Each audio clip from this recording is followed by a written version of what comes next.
All right, we are so thrilled to welcome back onto Theater and College Hoops, one of the best dudes our college basketball space has to offer. You know him from Sleepers Media, the Field of 68, and Action Network, excuse me. Most importantly, he is Juwan Howard's number one fan, closest confidant, and best ally in the entire world. We got Greg Waddell rejoining us. What's going on, man? I mean, you know me so well. You hit all the key marks there. That's me, Greg Waddell, right here. I'm excited to be back on the show. I had a blast the first time, and I'm excited to be working with you a little bit this week over on the Sleepers channel. We got a lot of fun stuff in store, so it's a good time to get back involved. Can't thank you enough for giving me the opportunity. Very much looking forward to working with Brian Ralph specifically. We're going to be bringing you SEC previews and recaps. But Greg, this is about you. So fired up to have you back on. Last time we spoke, you were approaching fatherhood, I think. You are now officially a dad. How has fatherhood been treating you, man? It's the best. It is truly the most fulfilling thing you can experience, and anybody who may be listening to this that is a parent knows this. But you don't know what to expect, especially as a first-time parent, and then all of a sudden, you can prepare, you can do all the work, right? You can read the books, you can go to the classes, and then you still don't know how you're going to feel, even if you think you know what you need to do. You don't know how you're going to feel, and at least for me, like I was instantly changed. My life was changed for the better. It has made me like really want to prioritize things in a better way than I ever did before. Like for years leading up to this, I was kind of just, I don't know, I would take on a lot of projects and do things that maybe I shouldn't have been doing just because I didn't know how to say no. And I think in year one of being a dad, it's like, well, I know where I want to spend my time. It's with my family, and I only have a finite amount of time outside of that, and I want to spend it doing things I love and finding ways to show my daughter to pursue her passions when she gets older. So that's a long-winded way of saying it's going great. I'm not sleeping very much, but other than that, life is fantastic. I love to hear it, man. It's so funny. I mean, college basketball, there's so many damn games. There's so many teams that we do our best to pay attention to, right? Like in the college football space, I don't think you have to worry about a GCU studying them because they might make the Sweet 16, right? In college basketball, college football, you got your eyes on a lot of teams, but not as many as in college basketball. So have you, like, with the introduction of your child, have you basically had to say like, hey, I got to cut out a little bit more viewing in college basketball? And it's not a bad thing, but as someone who's now a father, but also someone who watches college hoops or covers college hoops, how have you been able to balance that? Yeah, it's a good question. It's not as easy as it sounds for sure. And I do think I don't know. I'm such a just basketball obsessed person. It honestly doesn't feel like I've had to drop any of the games I would have watched previously, but I will say I used to be a firm cable household always for years. I was like, I don't want the delay. We're gonna have cable. That's it. The move to streaming and YouTube TV has been fantastic because now there's 4 games on the screen at all times in my house. That's extremely helpful. There's a lot of, the old Matthew Loves Ball before he got shut down. Now he's got a second channel. That's extremely convenient to help me get condensed versions too. But yeah, I don't know. I think no matter what the time crunch is, I'm going to find a way to still watch the hoops that I need to get my fill of. And I'm sure you'll be the same way. Are you now a savant when it comes to like Big West hoops and the WCC? Right, those games are tipping off 1 p.m. or Yeah, 1 a.m. Excuse me.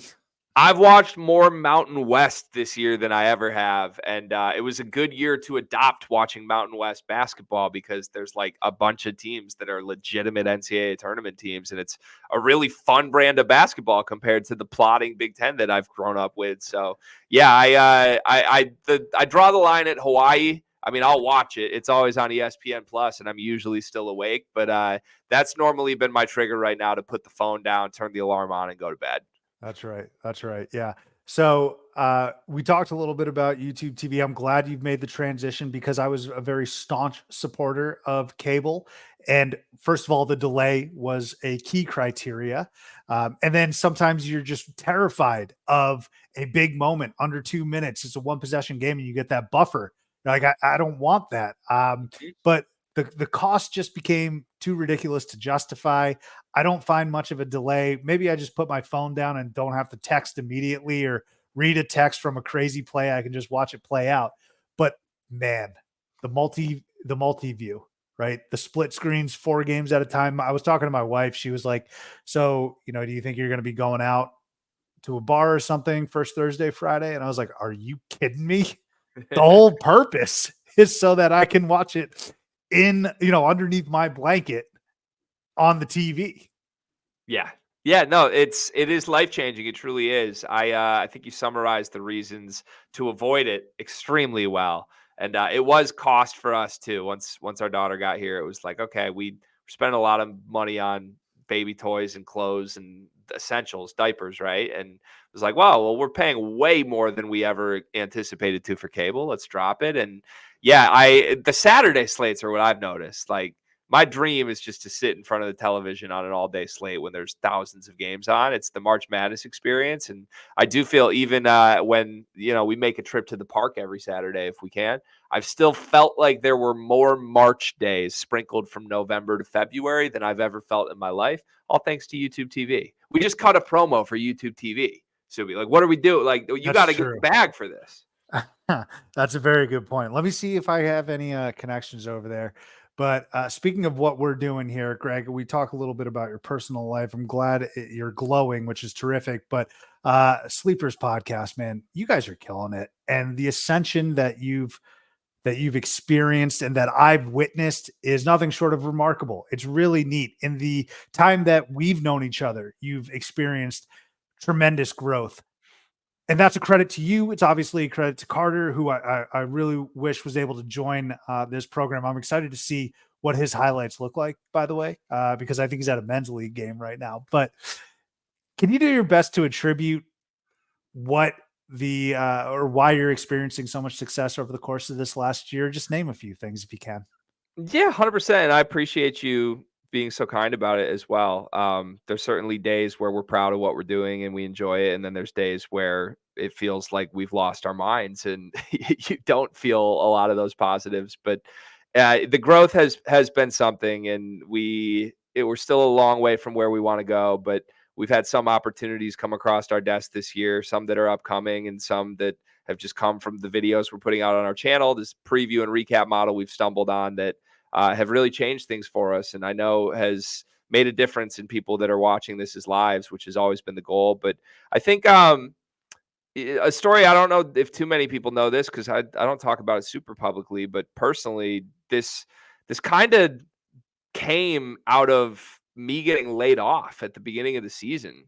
And it obviously you don't intend on that happening, but the reality was for the couple of years leading up to my daughter's birth, I had embraced a mentality of like, hey, I just want a foot in the door in college basketball. I want to work as hard as I can to make the connections I need to and just see where it takes me. And that meant signing up for anything that came across the table, a lot of jobs that, were fun. I enjoyed them. But really, in essence, for about a year and a half, I was working as a full time employee of 2 different jobs, 2 different companies I loved and had respect for. And one was Dimers, one was Field of 68. Dimers was more the gambling side of things. Field of 68 obviously is the leader in the college basketball space, and I loved it with both of them. But I knew it wasn't sustainable. I knew I was going to burn out. We weren't even really doing a ton for sleepers on top of it, other than maybe an episode a week here and there when we could fit it in. And the plan was to figure out one path and let the other one go. And ultimately, for a variety of reasons, the path for me was going to end up being Dimers, and Field of 68 was going to become a thing that I appear on every now and then, but not a full-time arrangement. And no hard feelings. That was the plan. The plan changed when I got 2 weeks notice from Dimers that I was being laid off. And I still have a good relationship with those guys, for the record, and everything was on good terms, but certainly an unexpected situation. And the timing of it was 2 weeks before college basketball's first game. So here I was at home really panicking that I had sort of flubbed my career. Like I said, I worked in tech marketing for years before this and knew the risks involved of giving all of that up to chase a dream in sports. And I was comfortable putting my family and myself through those risks before we were parents. I wasn't comfortable at all doing that once we were parents. And so I had to have some hard conversations with myself and with my wife of like, is it time to give this up? Is it not? And shout out to my wife who was never gonna let me give up, first of all, which is awesome. And I feel so lucky to have her support. But I also just made some phone calls to friends in the industry that I know what they're doing and have experienced ups and downs like this before and tried to take whatever I could to point me in the right direction. And I'll give a shout out to one guy, John Martin, who is a very good friend of ours now. Uh, Great longtime host. He hosts for the Field of 68. He's had radio shows with ESPN. Just a great person, great worker in college basketball. And I remember I called him and I was just like, hey, this is what happened. I'm freaking out. What do I do?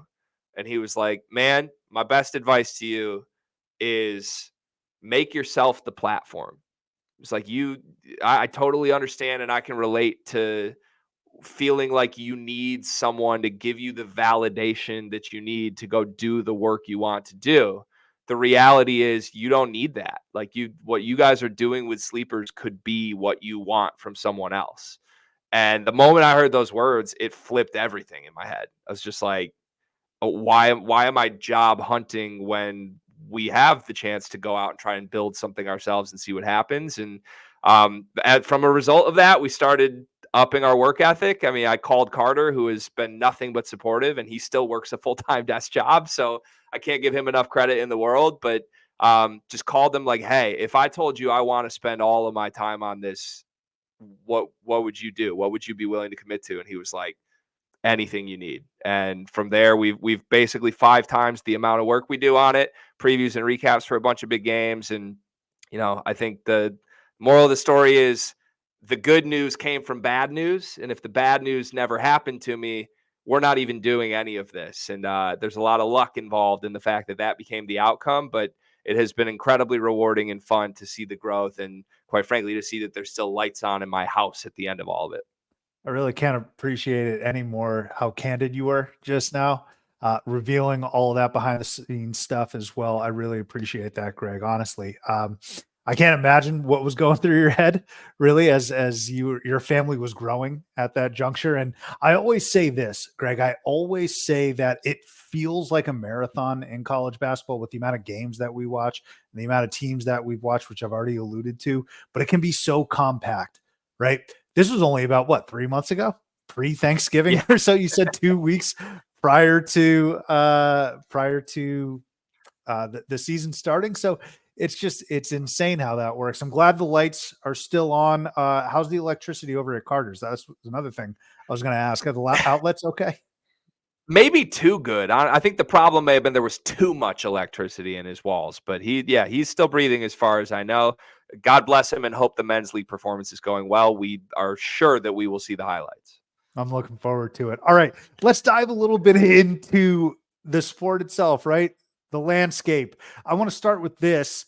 And again, this is another question that you can pose to Carter. All right. And maybe he'll listen to this and have a different answer. But who is owed a bigger apology? You from your Michigan Wolverines or Carter from his Spartans? Because let's break this down. All right, Greg, because it's been a miserable season for the Wolverines. So you are owed an apology for that. But there's an added layer to that, the whole Doug McDaniel fiasco. And even when you go back to MSG, you guys beat St. John's. And I remember watching your guys' content, there was genuine excitement of, hey, this could be long lasting. And then it wasn't. So that's your camp. And then you have Carter's camp with the Spartans, where they're a top 5 team and they have Final Four expectations. They have such a loaded roster, an experienced roster at the very least. And throughout this entire season, look, he literally closed the book. I was reading that, or I remember him saying that. They just haven't looked like a Final Four team, and I don't think anyone in the entire country thinks that they're going to reach that potential. Who is owed a bigger apology? You know what? I'm going to be selfish with this answer. I think it's me, and I would be okay saying neither of us are owed an apology. At minimum, that's got to be the answer. Though Carter's not owed an apology. With all due respect, if he couldn't see this coming from the team that's built around the same players that have lost 13 games for 2 consecutive seasons, what did we not see? Like, what was supposed to be different? It was the freshman class. That was what was supposed to be different. But within a week, it was obvious these freshmen weren't ready for what we had hoped the freshmen were ready for. And I think I will give Carter a bunch of credit for this. He doesn't sugarcoat things, and I try not to as well. I think he's better at that than I am, though. Like he is not afraid to call out his program, knowing that there's going to be criticism from the fan base. And when you are a fan of a program like Michigan State that has all this history of success, that's not the most well-received thing. It's almost better if you're a fan, if you want to criticize them, it's better to be a fan of a program that either doesn't care or doesn't have the history. Michigan State cares, is crazy in a good way, and has the history. So they don't usually take well to skepticism. And I think Carter even would admit in the preseason, like, he wanted to believe, he hoped in it, but he understood there was a path where it didn't work out. And I don't think he's ultimately that surprised. Michigan shouldn't be that surprised either because they were picked last. But I mean, those first 3 games were such a tease, Subi. That's what I want an apology for. I don't want the apology for being bad and winning 8 games. I want the apology for winning 3 games to start the year, cooking Rick Pitino in Madison Square Garden, and Doug McDaniel looking like one of the best players in the country, because that was just ripped away from me for Lord knows what reason. I'm still devastated about it. Okay. So that's why I'm glad I layered that in, because it is important. And if I pivot back though to Sparty here, Greg, I was fooled. All right. I was hoodwinked. And I was one of those guys that was 10 toes deep in just hang tight, just hang tight. Fine, they lost to JMU. No big deal. Oh, we're going to overreact because they basically lost a pseudo road game in Palm Springs to Arizona. Come on, guys. I was the one that kept saying, just hang tight. I believe in Izzo. And I know Carter and you were basically saying, no, it's okay to react. I know that's one of your big things. It's not overreacting. You're just reacting.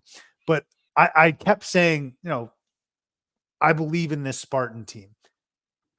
I tweeted the other day, and this was kind of like a full circle moment for me, Greg, where I had to look myself in the mirror, splash some cold water on my face. I tweeted, I was like, this was before they actually did lose, but they were down, struggling to Indiana. I was like, if they lose, like, are we sure? Like, they're in, but are we sure they're in? So I guess all that to say is, why was I wrong for hanging tight with Michigan State? I mean, I still don't think you were necessarily, because you want to believe in a Hall of Fame coach, and you want to believe that over the course of 4 months, freshmen will get better, right? Like I still believe that there was a world for this team where, like, by the end of the year, Xavier Booker is a starting center and a pretty dynamic one.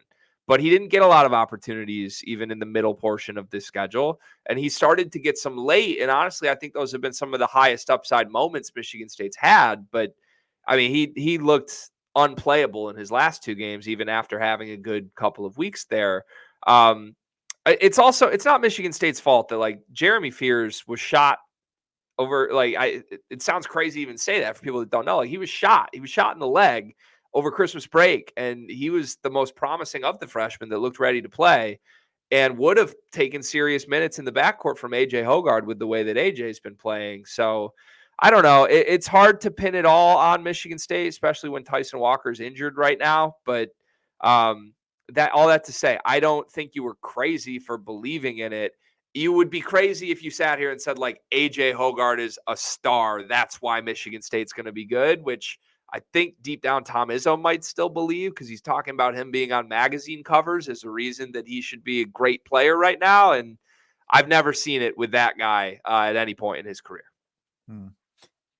Pivoting back now to Michigan, and let me introduce Ohio State. All right. We're kicking it off with a lot of Big Ten talk here with a Big Ten guy. When the Buckeyes let Chris Holtman go, I said to myself, not only are they trying to get ahead of this coaching cycle nationally, but their rivals, maybe they're keeping an eye on what they're going to end up doing with Juwan Howard and getting a head start and getting their guy before Michigan even does whatever they potentially could do with Juwan Howard, or vice versa. Who's to say Juwan Howard just says, I'm out of here regardless?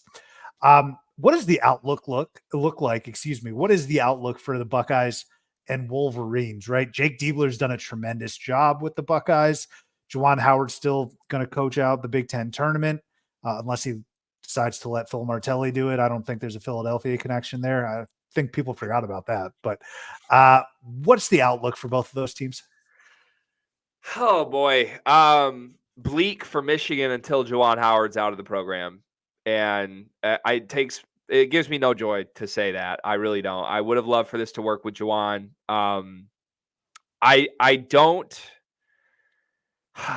I don't want to sit here and soapbox about how I believe the guy can coach, but my biggest frustration point with Juwan Howard critics and people victory lapping his demise are that they make it seem as if he has never had a successful team at Michigan, or they discredit him and take all the credit and give it to John Beilein for the 2 years he was pretty good at Michigan. Like, one of the best teams in the last decade at Michigan was Juwan's second year at Michigan, which was not a Beilein built team. Mike Smith and Shawn D. Brown from the transfer portal did not come from John Beilein 2 summers earlier. Hunter Dickinson was a Juwan Howard recruit. And that team was built because Juwan Howard kept Franz Wagner around and made Eli Brooks look better than he ever did with John Beilein, and sprinkled all these new guys in. Oh, by the way, he navigated the portal incredibly well that season. Then he just failed to do it the next 2 seasons. So, I do think there's a world where this would have worked for Juwan, but it would have taken some serious help from the university. It would have taken some serious help from somebody on the staff to run the day-to-day college basketball things that Juwan Howard isn't willing to do. Juwan Howard is a guy who will roll the ball out, do X's and O's, run good offense, and hopefully keep his hands to himself. He's not a guy who is even checking on grades for players that he's targeting in the portal. And that is an indictment on him and his success at the college level. So ultimately, I think the hole he's dug himself is too large to get out of now, because you don't have a foundation. They're going to go to the summer this year, the portal. They're going to need 12 guys. There's nobody returning to this roster except for his son. And that's a really tough place to be when you also have admissions issues and there's only a select pool that you can even convince to come to your program. So he built this mess. He's got to get himself out of it. He's landed stars, quote unquote, Caleb Love and Terrence Shannon in the portal the last 2 years that ended up starring for other programs. That's a really hard place to get out of. For Ohio State, I think I don't want to say pulled the trigger too quickly, because they could have pulled the trigger on Holtman the year before. I think it's going to help them that they did pull the trigger this quickly in the long run. It seemed like awkward timing at the time, but clearly this team had given up on Holtman. I don't know what was going on behind the scenes, but it's a talented roster that is still playing incredibly well now that Holtman is out. And I think there's at least a chance you can salvage some of that talent to remain with the program, with the fact that you moved on it early. I don't know if that means Jake Diebler remains coach. I'd be shocked if that happens. I think they're big name hunting right now. And from what I've heard, there are some serious candidates that are high profile candidates they'd have to throw the money cannons at. But as long as they land one of their names, whether that be Lamont Paris, whether that be Dusty May, whether that be even a Sean Miller, I think that program is immediately competitive again. And hopefully that guy can come in and make sure the cupboard's not empty from this roster that does have a lot of young talent that can still grow and develop in scarlet and gray. Lamont Paris, Ohio roots. Sean Miller, obviously the Ohio background as well. Man, Sean Miller, his recruiting ability with that chest of NIL funds would be something else in Columbus. Can we get Will Wade over there? What do I have to do to get Will Wade back as a high major coach? Please. At my rival, please don't do that to me. Please. Anywhere else, not mine. All right. Yeah, that's fine. Maybe we'll take him. Who's open? I mean, Washington's open, but apparently Danny Sprinkles all but signed, sealed, and delivered there. I don't know. I just want. Luckily, we're gonna get Will Wade. Fingers crossed if they win the Southland back in the tournament. So we can at least enjoy that. I'm going to give us a list of names here, Greg. Okay. So the big heavy hitters that a lot of folks are going to undoubtedly have at least some combination of in the Final Four: your Tennessees, your Purdue's, Houston's, UConn, Arizona, UNC. Outside of that, I want to have at least one or two of these teams in my Final Four. And these are teams that I don't think everyone is clamoring or everyone will be saying, yes, they're going to Glendale.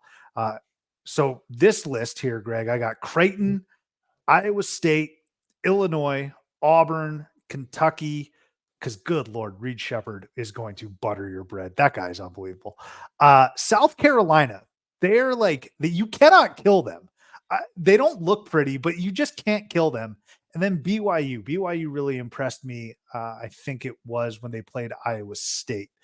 Greg, so let me repeat that again. Creighton, Iowa State, Illinois, Auburn, Kentucky, South Carolina, BYU to make deep runs. Who am I missing? Who would you edit? Who would you omit? It's a good question. Okay, I'll start with who I would edit. I'm out on Auburn. I think that Auburn is very talented and explosive and has a high ceiling. I pulled this number the other day because it just bewilders me. Auburn and Alabama combined have not beaten a top 25 team this year that's not each other. That's insanity to me. And like you come away from it and you're like, well, these teams split, but Auburn got a good win against Alabama. Alabama got a good win against Auburn. Are we sure? Are we sure that either of those are good? Have either of them beat anybody with a pulse? Because the answer is no. Like they truly have not. So they had a lot of opportunities. The SEC's got a lot of really good teams in there that they could have picked up marquee wins against, and they didn't. Tennessee was the class of that league. Kentucky got up for their biggest games and beat them.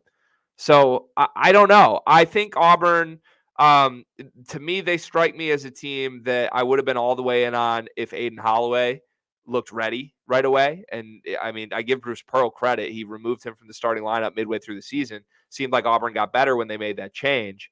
But I still don't fully trust their guards. I think Janai Broom's awesome, but I think they're a bit one-dimensional. And if they go up against teams their own size, I think they really struggle. Ultimately, in the NCAA tournament, that's who they'll run into.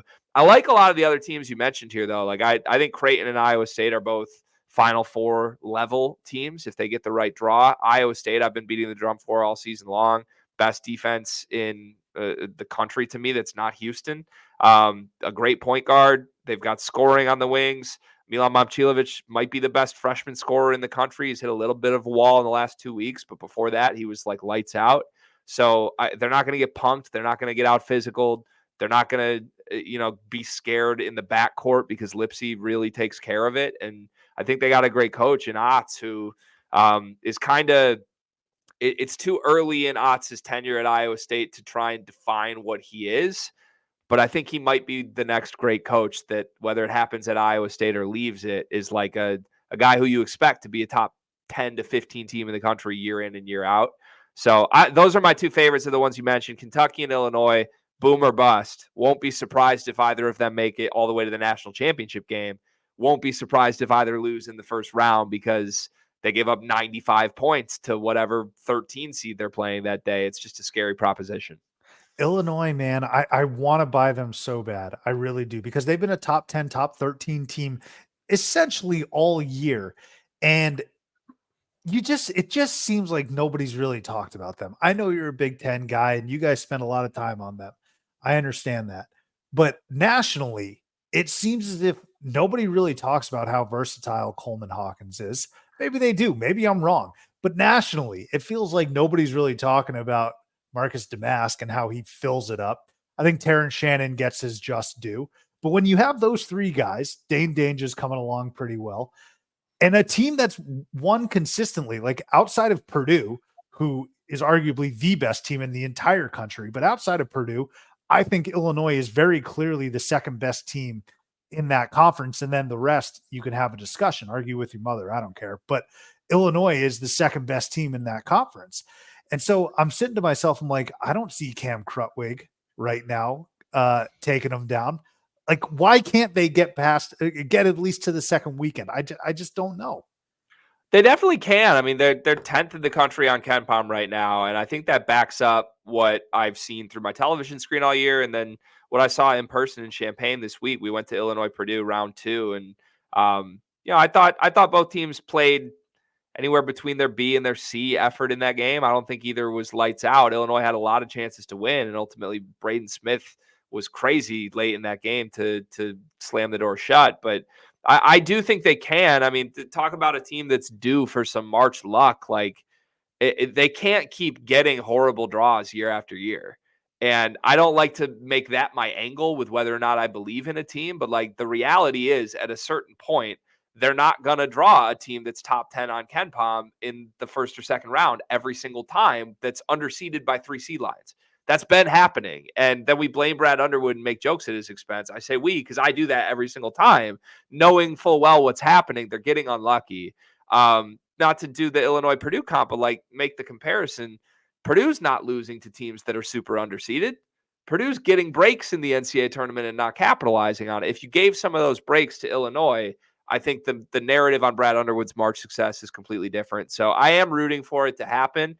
I do got to say, until this last week, they have not cared defensively. The issue is Yeah. not that they don't have defensive players. Like Ty Rodgers, Terrence Shannon, Coleman Hawkins, each individually are some of the most gifted defensive wings I've seen in the Big Ten this year. And their defense has been like 260s or worse for months of the season at a time. So the last 2 games have been stellar, like a noticeably improved effort just from a communication standpoint against Purdue and Iowa. Anytime you hold Iowa to 61 on senior night at Carver Hawkeye, that's something. I just am a little skeptical that's here to stay when the lights get bright. And I guess we'll see at the Big Ten tournament. It'll be a good proving ground for them because if the defense is improved, I think they make a deep run there. If it's not, I think they could get picked off early. A little SEC talk now. South Carolina was another team that I mentioned, and I don't necessarily hold them in the same esteem as Creighton or Iowa State. But again, they just end up winning these games. Like they're pushed to overtime, and it's like they have Gator blood. They just don't lose. What do they have? 25 wins this season after being picked to finish last. Is there any chance South Carolina can make a second weekend? There's definitely a chance. Top 50 offense and defense, and they're gonna feel like an underdog. I think. I don't know exactly what seed line they're gonna end up on, but even if they are the favorite in the first round or beyond, like it's gonna be a team that sort of plays as if they're the underdog, both stylistically and mentally. And I think that's a credit to what Lamont Paris has built. This turnaround from the team that was 11-21 last year to 25-6 is like I think he's the national coach of the year. I've been saying it for a little bit now. I think he deserves it. I like teams like formula wise, they make sense to me as a team that can pick off some bigger dogs in the tournament because they limit possessions. They always win the 3-point attempt battle. Like they're 55th in 3-point attempt rate. They're 29th in defensively preventing 3-point attempts. That's really, really good. And that usually bodes itself out well in a game where you're trying to beat a team that's more talented than you. I think that's part of why they were able to go win at Tennessee and win a game against Kentucky at home. So the hard part for me is their ceiling is defined by how Michi Johnson goes.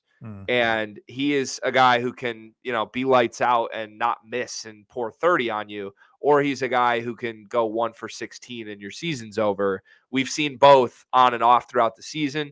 I think they have enough supporting pieces around him to beat teams that they're better than, even if he's cold. I don't know that they can beat like a top 15 team in the country in the round of 32 unless they get really, really good Michi. You mentioned their win in Knoxville, which was huge, and I think actually was I don't know if turning point's the right word, but the solidifier, where folks are like, okay, this isn't just some nonsense. This isn't just like that's kind of like what Ole Miss was. Ole Miss didn't play anybody, and they had 20 wins, and people were still a little apprehensive. When South Carolina beat Tennessee, I think folks were ready to jump on or at least take them seriously, which is good. But Tennessee, man, all right, I'm not concerned because they lost to Kentucky, a game in which they actually had an opportunity to climb all the way back and somehow steal towards the end of the day or end of the game. I'm not concerned about Zakai Ziegler, really. Not terribly concerned about the guys like Jonas Adu, certainly not Dalton Connect, uh, Josiah Jordan James. I am concerned about Santiago Vescovi. He had 0 on senior night, and Vescovi seems to have been a ghost this entire season. Greg, am I wrong? Are my eyes deceiving me? Because the two things for Tennessee for me are one, if they can get 37% or higher shooting from beyond the arc, I'll take them against literally anyone. Yeah, Literally anyone. But I don't think you're crazy for that. I don't, and I think yeah, I feel like that's heated up big time in the last 2-ish weeks. Really after the Auburn Alabama wins back to back, I think everyone was like, "Oh wow, we're not giving Tennessee enough credit for what they are." Like the default stage. It's not even, we go through teams like Kentucky and Illinois, and it's like, well, if they play to their ceiling, think of what they are.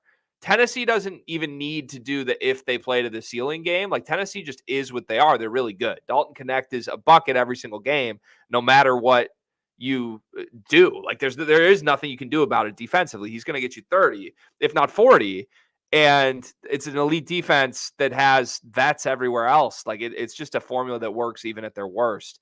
But you're right. I think for me to envision them winning a national championship, Vescovi is making a lot of shots and he's spacing the floor and he's giving defenses someone else to worry about that's not Connect.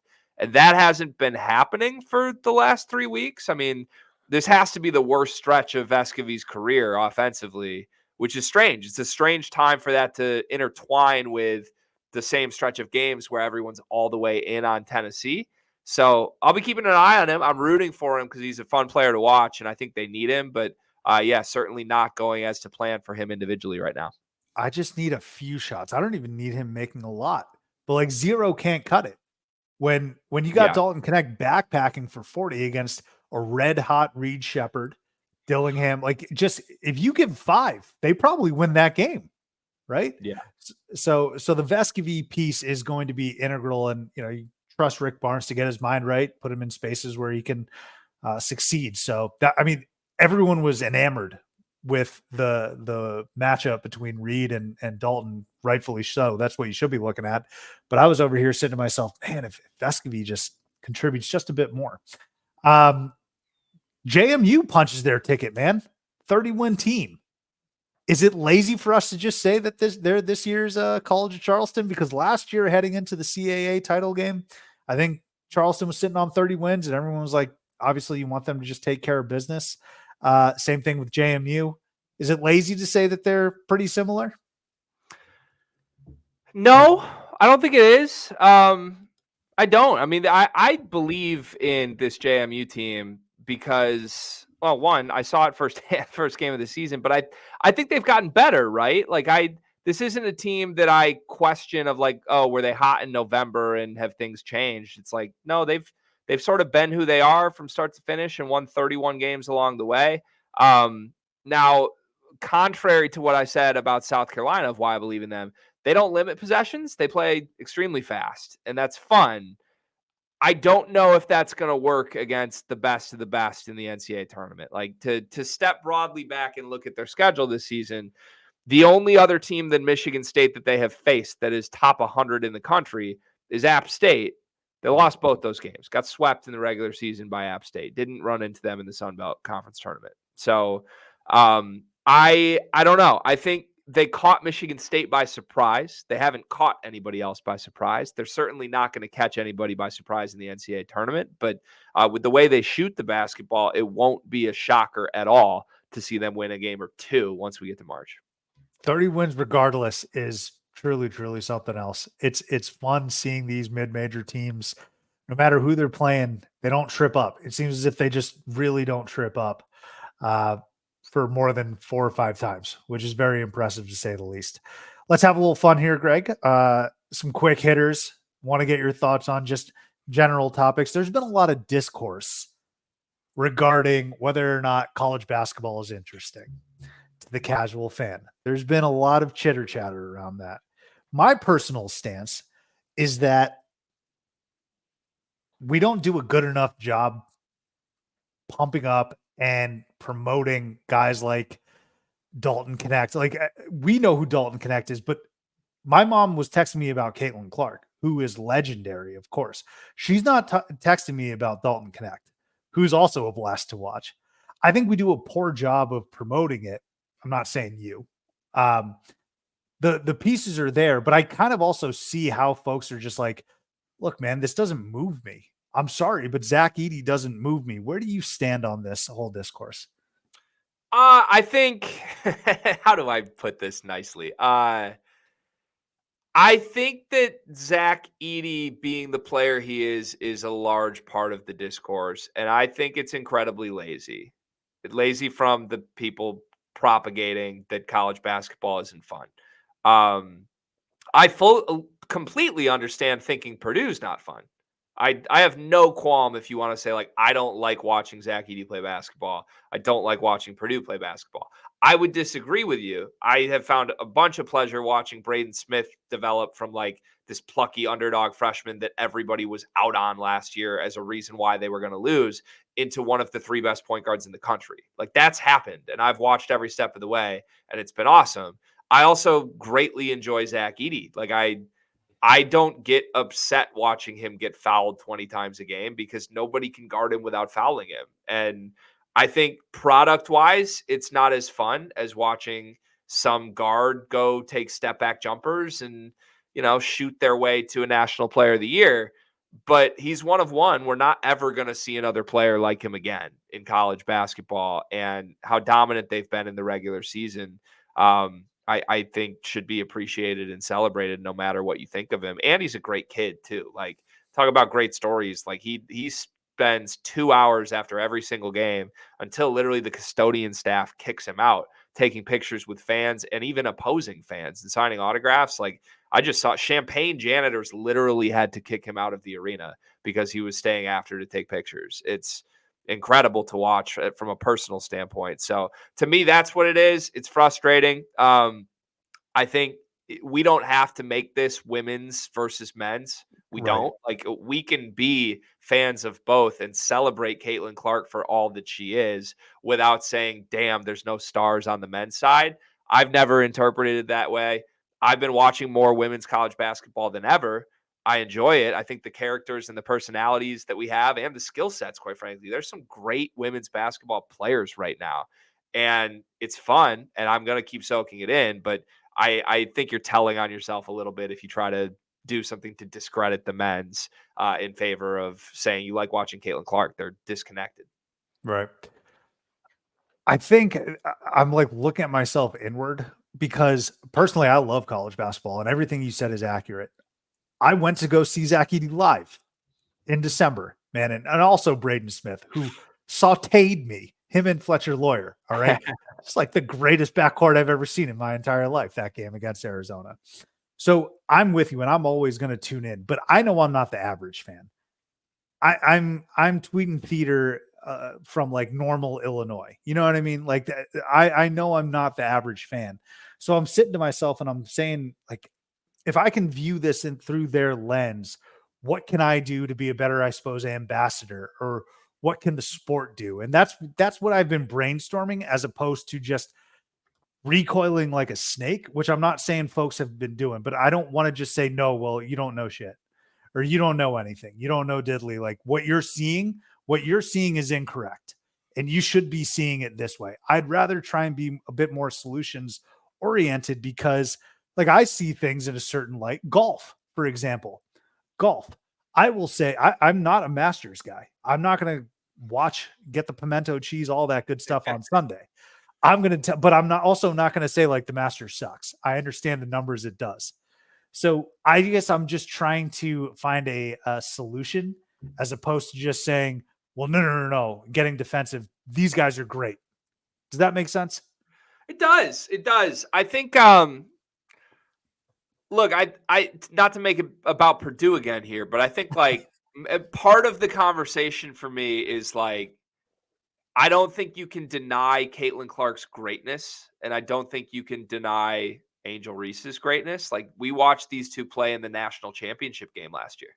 Caitlin Clark took Iowa to a national championship and has put that program on a pedestal it's never been before, men's or women's. Angel Reese has all the flair and won a title at Caitlin's expense, and then recruited the third biggest star in the sport to come to LSU with her. Like that's dramatic, it's entertaining, it's great basketball, it's all of the above. There's no way to discredit anyone involved in it for how great they are, either as winners or as personalities. You've also gone that far without even mentioning Don Staley in South Carolina, the best Right. program in the sport. Right, exactly. Like, and there's this third, yeah, it's like they're hovering the same way Houston is, where it's like, why is the dialogue these other two who make headlines while this team might be the best one or is the best one? But yeah, it's like, I don't know. With Purdue, at least with Edey, it's like, well, he loses. He's not that good. He's just big. He's not that good. And until they get over the hump, there's always going to be the casual fan that is going to hold that over and be like, he's not great. He never gets it done. But I still struggle with it because, like, there's stuff going on that's just drama headlines worthy that the casual fan should be eating up right now. Like, Dan Hurley's been trying to fight a coach after every UConn win for 2 months.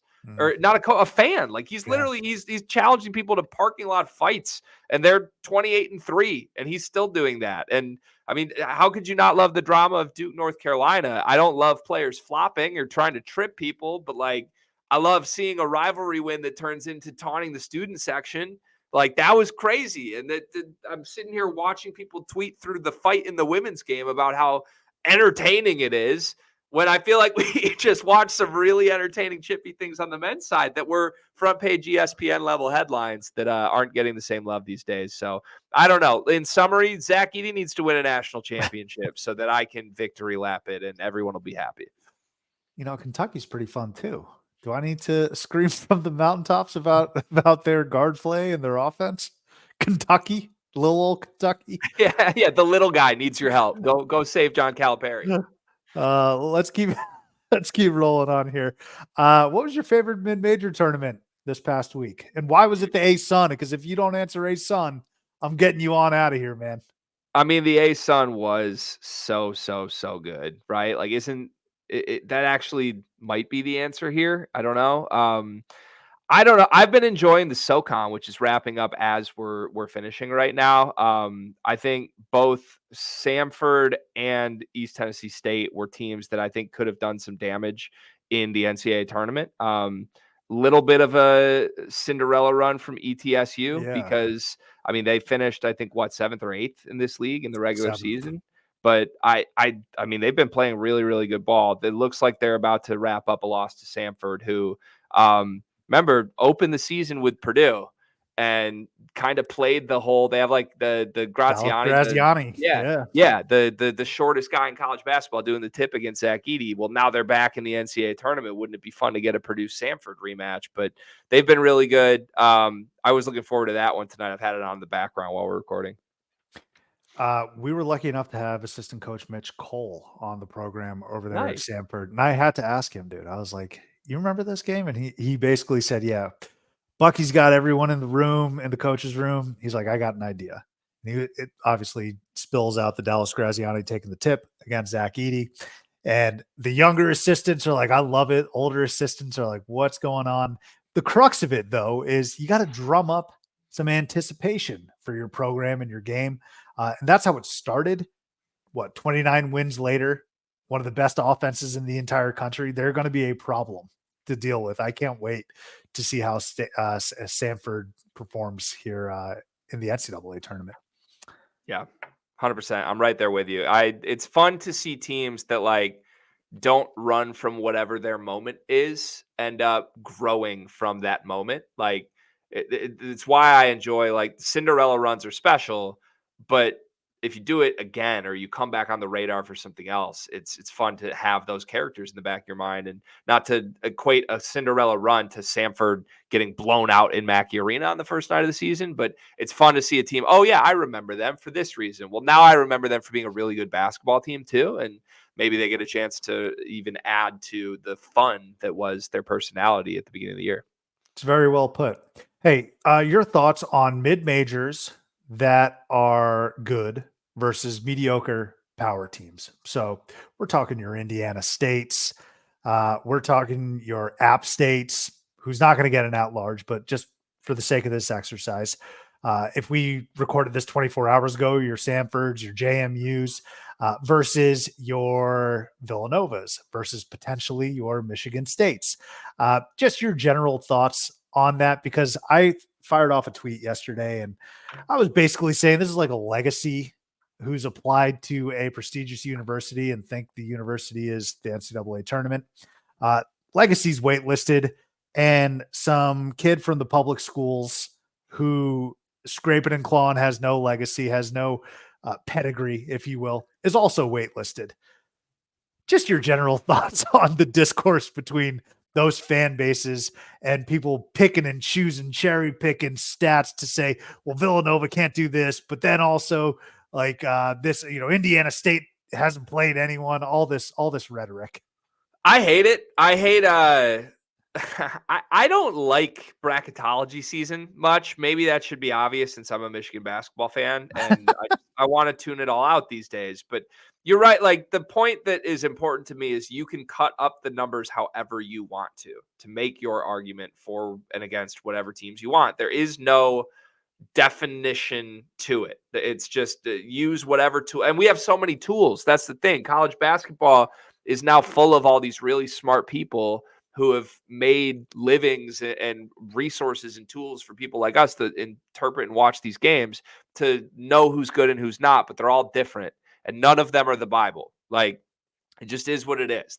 A healthy college basketball diet includes KenPom and Torvik and Haslam and Evan Maya and everything. Like that's what it's supposed to be. So I struggle when it's like, okay, today we care about quad one wins. The next day we care about whatever net tells us. The next day we care about your KenPom rank. And then like 11th down the list, we care about if you won or lost the games.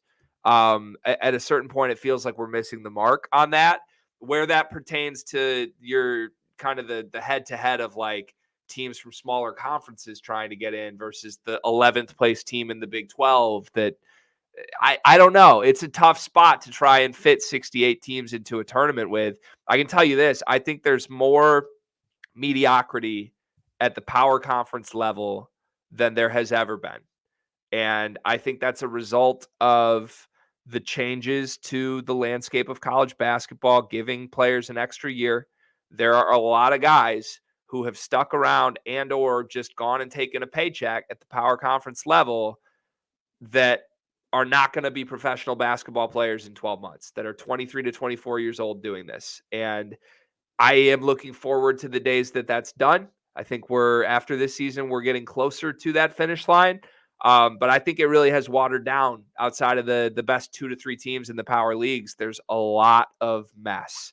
And the Big Ten's a great example of that. I think to an extent, the Big 12 is a good example of that. But that conference is deeper and has some very good basketball teams in it. But, the Pac-12, there's maybe 2 teams I think are deserving of being NCAA tournament teams on paper, and then a bunch of teams that can win or lose any given night. And there is, on the flip side, there's a lot of good mid-majors, but there's always going to be good mid-majors, right? Like I think every single year you can make an argument that leagues that are going to only get 1 bid deserve 2 or more, depending on who it is. I look at the A10 this year. I've been a huge fan of Drew Valentine's. I think what he's done from last year to this year, going from one of the worst teams in that conference, if not the worst, to a share of the regular season conference title. I know for a fact there's not many teams in the Big Ten that would want to see Loyola Chicago right now. They're playing better than they were months ago. They're playing like a top 50 team in the sport. They have the record to back it up. And there's no chance they're getting in at large. They need to win their conference tournament to get there, where a team like Michigan State or, that I don't want to go name others on the bubble right now, but there's a lot of teams that haven't had these great wins this year that are riding off of predictive metrics that don't make a lot of sense to me. So I think that's a long, convoluted way to say I don't know how to interpret any of this. I'm frustrated about it, and I'm looking forward to the days that the COVID year dies. I hadn't thought about that. I think it's a good point that you make. But see, this is why it's theater in college hoops, Greg, and that's what I can always rely on, all right? Because I got people, it's not net in college hoops, it's not BPI in college hoops, it's not Q1, 2, 3, 4 in college hoops.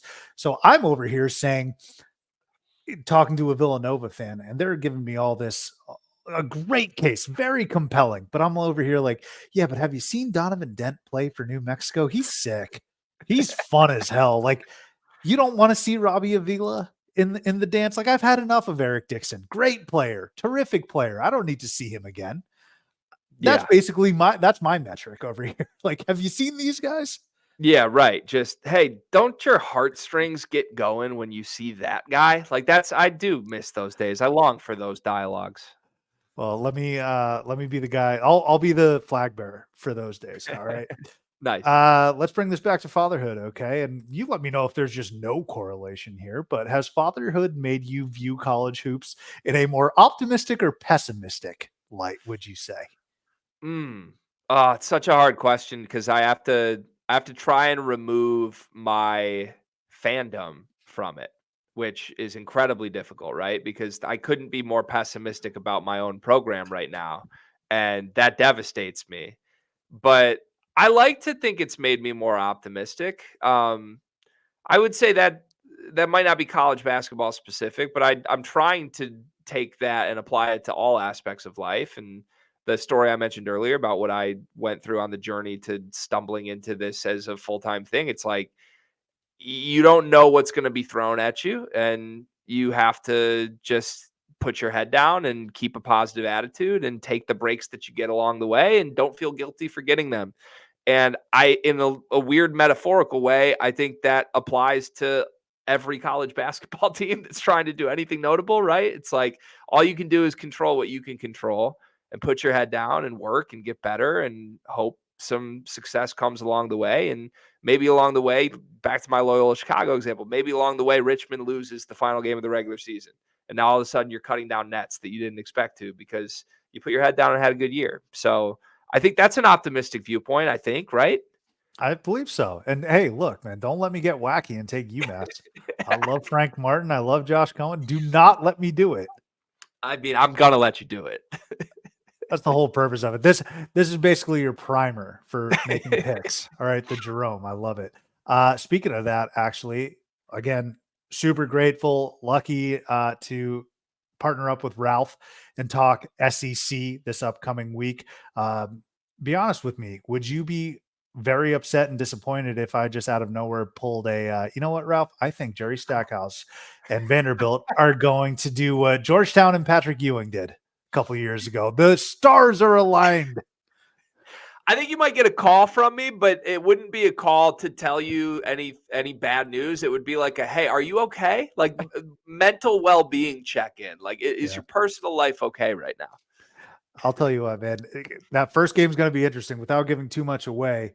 I kind of wish. No, I mean, what is it? Vanderbilt, Arkansas, right? I kind of wish both of those teams didn't show me anything on the final game of the season, but they actually showed me a lot, which is going to make that particular game like Vanderbilt is not better than Florida, but they beat Florida, and then Arkansas is not better than Bama, but they beat them for about what we'll say like 38 minutes. And Mhm. now I'm over here like, so which like if both of you show up, who's going to win that game? If both of you don't show up, who's going to win that game? I just like, I wish that last game of the season didn't happen. Yeah, your guess is totally as good as mine. I just did something similar. I'm doing Big 12 with Christian, and great follow, by the way. If you go to the Sleepers channel, you'll see him. I'm excited to work with him just as I am with you. But we were doing who was it? I'm gonna forget. Somebody won by like 36 over the weekend against the team they play immediately. And I'm trying, it was Cincy. Cincy beat West Oh yeah. Virginia 92-56 over the weekend, 2 days of rest. Now they play them again. And it's just like it's a 9-point spread. Like, isn't that just going to happen again? But then Christian was talking me through. It's like, well, like West Virginia's got all this talent. What if they just waited? What if now it's Jesse Edwards' last game and he decides it's time to play hard? I'm like, yeah, it's a fair point. You don't know what's going to happen in conference tournament week. And like I said, the playing field's a little more even than it's ever been with some of these teams that have talent that are still bad basketball teams. All it takes is get hot for 4 games. Like in the Big Ten, I just watched Indiana win 4 straight games. Yep. And there's rumors that there's going to be a mass exodus and all the players don't want to play for their coach. 4 games in a row this week's a Big Ten tournament title. So I don't know. We might get some chaos this week. All that was needed was a vote of confidence for Mike Woodson saying he's going to be retained. He's being brought back. And now the run starts, Greg. The casuals don't know that Bloomington is going to be on fire a week from today. Could happen. That's the crazy thing. Like, I hope it doesn't. I don't want to see that, but it might happen. Hey, who knows? You say 4 games, man. Don't let Kirk Creasy get hot for 4 possessions. He's not going to stop shooting for West Virginia. I miss Oh that my guy God. every day. I miss that guy every day. He broke my heart last year. Arizona, well, maybe I'm the curse to you. Arizona was my title pick last year, and still haven't shaken it. Am I sharing my screen? Are you reading my notes? Because I was going to ask you taking Arizona to win again. You were like Ron Burgundy diving into the Bears den in Anchorman, and I think I DM'd you or I texted you. I was like, you've made a grave error. This, like, I am obligated. This is the cross that I bear when and I'll tell you what, I had a choice between going to, amongst a few others, between going to Arizona and also UConn. And I then made a grave error and mistake. I should have gone to UConn. But now I am pigeonholed. I am locked into this life. Waddell, you chose Arizona last year and you made a very funny video when you, like, I don't know, Arizona's logo popped up and you just said F it Yeah. afterwards. Any chance you're going with them again, especially after the USC loss? Doesn't that inspire confidence? It's not going to happen this year, and I think it's just bitterness and resentment. I think that's all it is. There's a theory going around. I don't subscribe to it because I'm afraid of it, and I like to believe in myself. But there's a theory going around from people that watch our sleeper show that believe I am a curse to whatever team I pick to win the national championship. Going back the last 2 seasons now, I picked Keegan Murray, Iowa, as my national champ. The year before this, they lost in the first round. I pick Arizona. Yeah, just brutal. Arizona, Kirk Creasy last year. And the common thread here is I have a type. My type is all offense, fast tempo. Just I fall in love with whoever your leading scorer is and think they're going to go on a Kemba Walker-esque run. And I'm staying away from my toxic type right now. My toxic type, there's some great options. It would be Kentucky and Illinois, right? It would be those teams are going to score 120 points, 6 consecutive games. Nobody can touch them. Who cares about defense? Luckily, up until this point, I have avoided it. But no, Arizona is not my current title pick. In fact, the most cursed basketball team in March right now is I'm going with Purdue. Not a bad guess. Not a bad guess at all. Look, fatherhood. Yeah, You've right. matured. Perspective has changed. You've learned. This is all good stuff. Greg, I'm going to get you out of here. This has been such a blast. Please tell us what is up next. What do you guys have cooking over there at Sleepers? Anything for the tournament? Anything in the off season? We're all excited to hear about it. Yeah, I appreciate it so much. This is truly, if not my favorite, one of my favorite shows that I've had the pleasure of coming back on. So thank you. Second appearance, hopefully not the last. And what's coming up?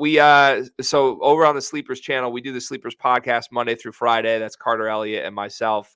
We went to daily episodes back at the end of the summer, and it could not have been more fun of an undertaking, and we really look forward to doing that every single morning now. So you can get that wherever podcasts are available. Also video form on our YouTube channel. That won't go away at the end of the college basketball season, which this will be our first time trying to do that in the summer, like the early summer.